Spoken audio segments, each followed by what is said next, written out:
Hello and welcome to Campus Debate.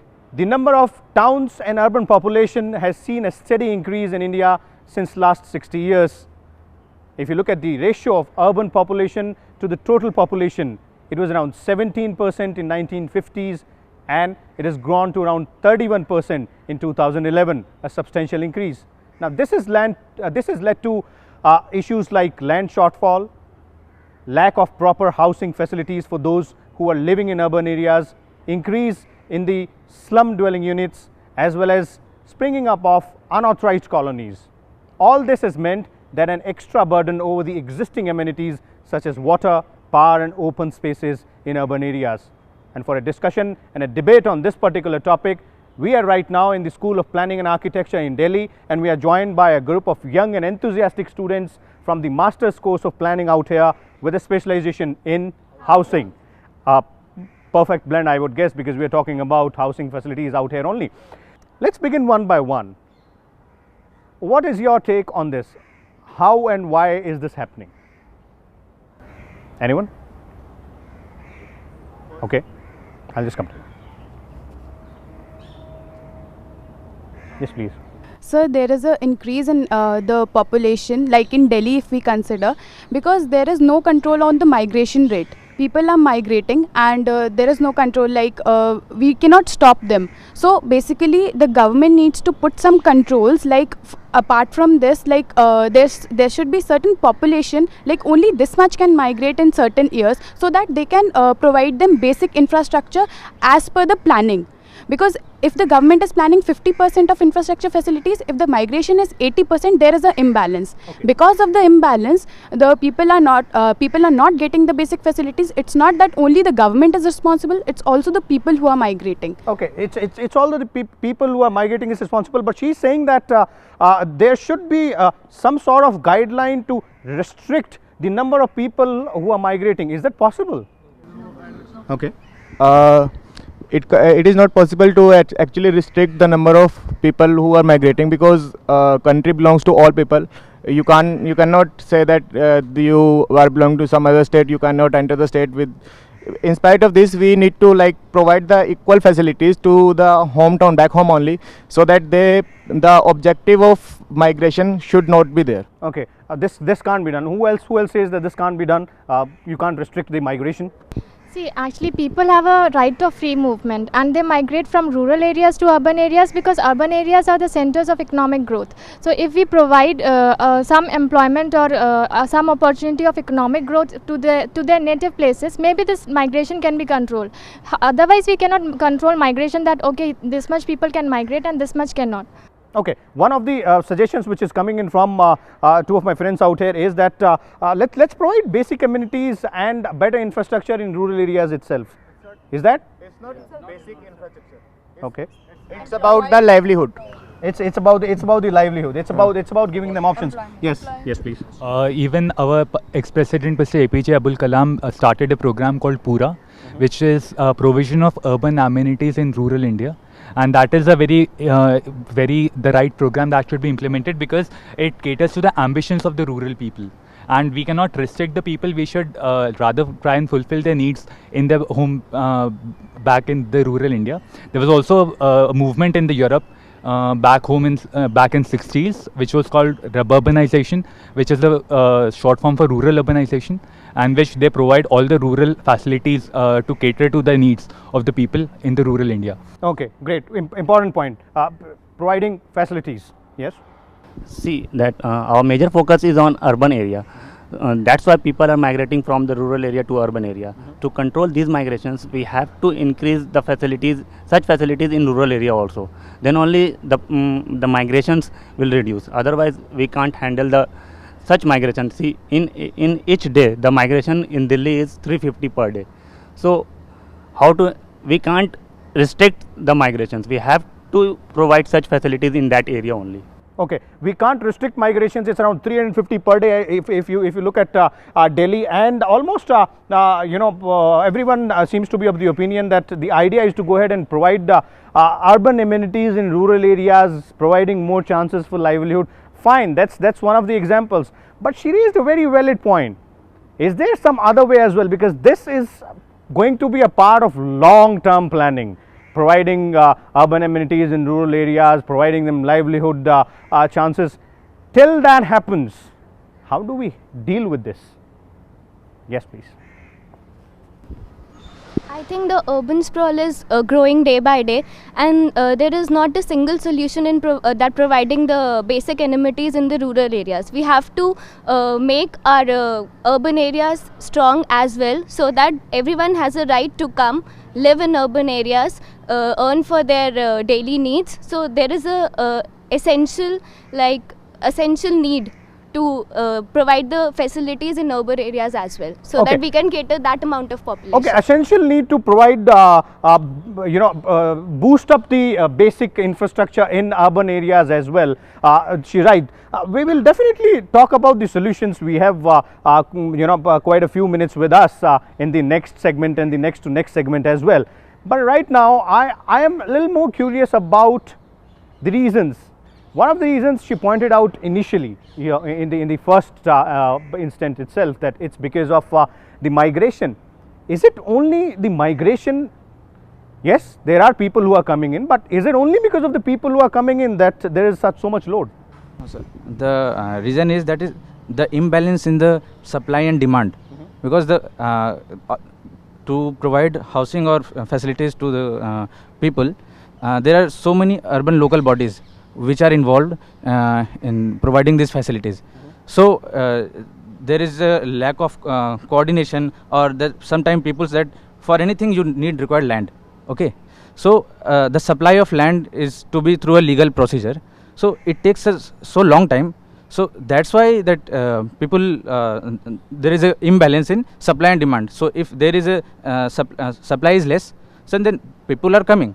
So they want to live, and so they squat or they create slums in area. So it's a matter of administration also.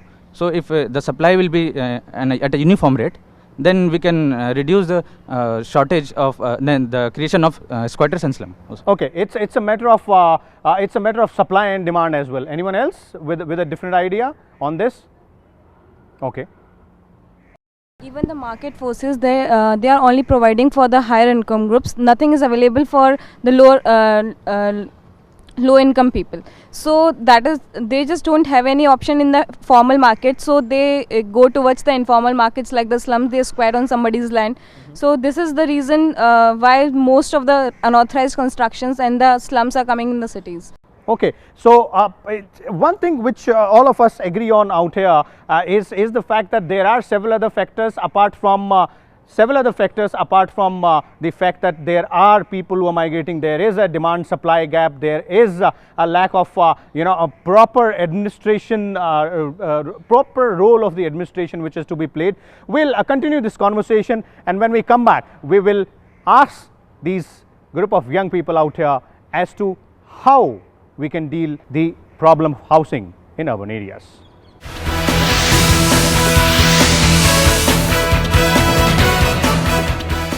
Welcome back. We are still in the middle of a discussion on the issue of urban housing, and these young students with us. Few interesting facts were thrown by you all in the first segment as to what is it that is driving people towards urban areas, and what is it that is creating so much of burden on basic infrastructure and amenities in urban areas. But then, as my friend pointed out before we went into the break, what about the demand and supply gap? I'm curious as to why it has been created in the first place. There is a demand supply gap in every market, but as far as housing market is concerned, if there is a demand supply gap to such a large extent, it creates an imbalance in the entire living structure or cycle of the entire city or town or metropolitan city. So one, why is it there, and two, what's the solution? Yes? Okay. Okay, I'll come to you. Yeah.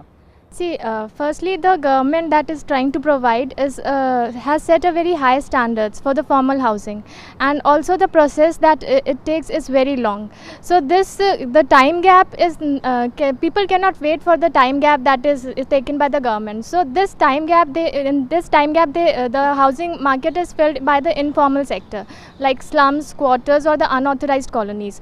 So the basic demand is now filled in by the informal sector, by these things, the unauthorized colonies and all. So if the government tries to come down on a standards level a little bit, then maybe the time gap or the land acquisition or the process thing can be take lesser time, and we can provide more Okay, great. Yes. Like, I would like to address that housing is a state subject. So every state has to pay its part. The figure that we have is of 18 million. It's a national figure in terms of housing shortage. Okay. But when we look at to the state level, every state has its certain figures. And the housing shortage not only is there is a scarcity in housing. There are a few reasons, like the dilapidated conditions, substandard conditions, congestion, homelessness. They all add to the housing shortage. So if we are bringing up to the mark to the informal sector and bringing it to the formal sector, we'll definitely bridge the gap between the housing shortage. Okay, we will definitely bridge the gap if at all that's possible. There are several points which have been thrown in by two of my friends out here, and the most important one which I want a response on is that the standard set by the government is too high. Is that one of the reasons of the demand supply gap? Yes. Yeah, it is a reason for in context of Delhi, but there are a few other reasons also. Like that she's talk about land acquisition. Okay, so land acquisition is a process in which that you are converting you are changing the land use, that is from agricultural land to the to commercial or residential. Okay, so land acquisition, the government has to purchase all the land from the people. Okay, so people can't agree on that. Okay, so just I am telling one point, that is there are a few other things also, like land pooling. Okay, in which what you do is you don't take lands from the owner. Owners are still the part of that area. Okay, you just tell them to just as a part, take a part as an entrepreneur. Take a part as an entrepreneur. Be a part of the development. That's what you're pointing out. Be a part of the development can be one of the solutions out here.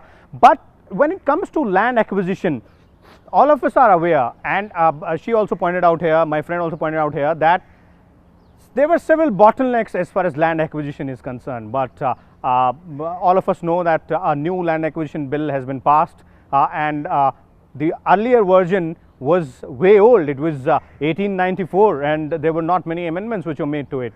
So do you believe that steps like this, steps like refurbishing the Land Acquisition Act, wherein several issues which he raised have been addressed by introducing social impact assessment, trying to go ahead and assuage the feelings of those people whose lands has been acquired, but will it help in bridging that gap, or will it further delay?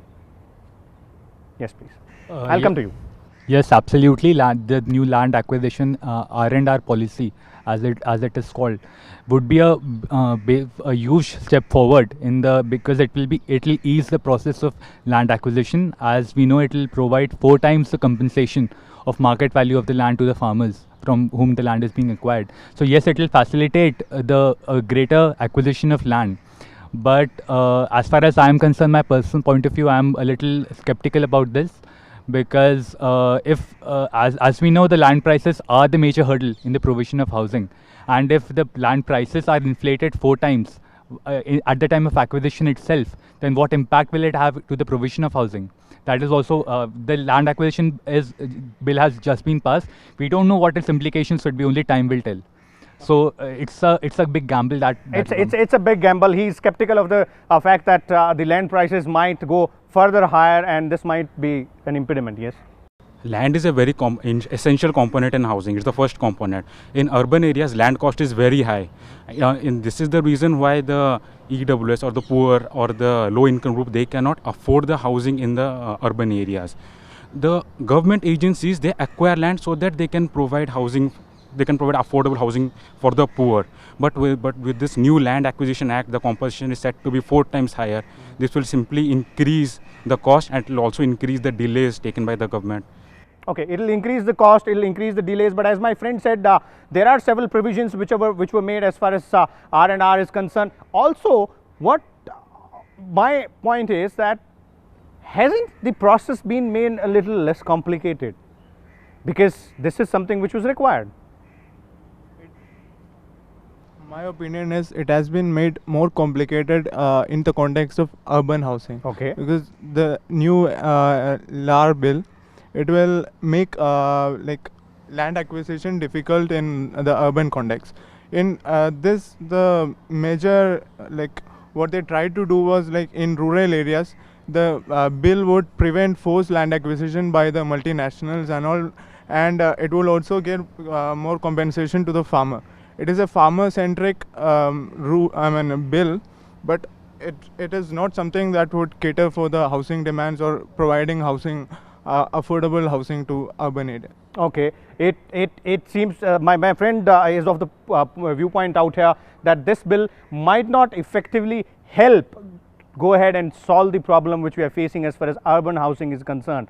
But one point which was raised by my friend in the first segment was a greater role needs to be played by the administration, greater role needs to be played by the government to go ahead and ensure that the entire process is smoothened out, the complications in the entire process are taken care of. So we'll continue this conversation, we'll come back in the next segment, and we'll definitely try and find solutions as to how can it be done as far as the government is concerned. And as some of my friends earlier said, that it's not only the government, it's us also, it's the people also who will need to take care. Before that, let's take a short break out here.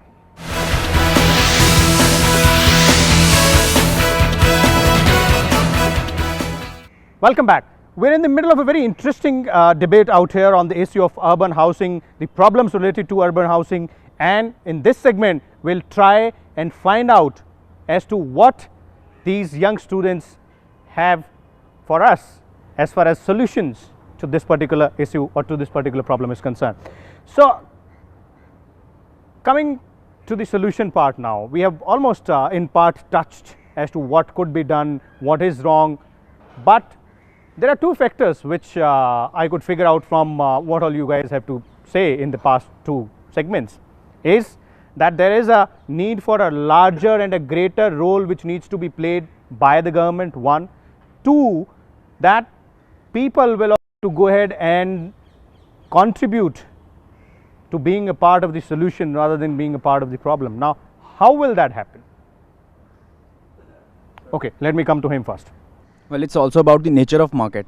For instance, real estate market in Mumbai and NCR is more investor driven. That means more speculation. And for example, in Kolkata and Hyderabad, it's more user driven rather than investor driven. That means more approach to low class in the society. So we need to control the market. For government has to take its part.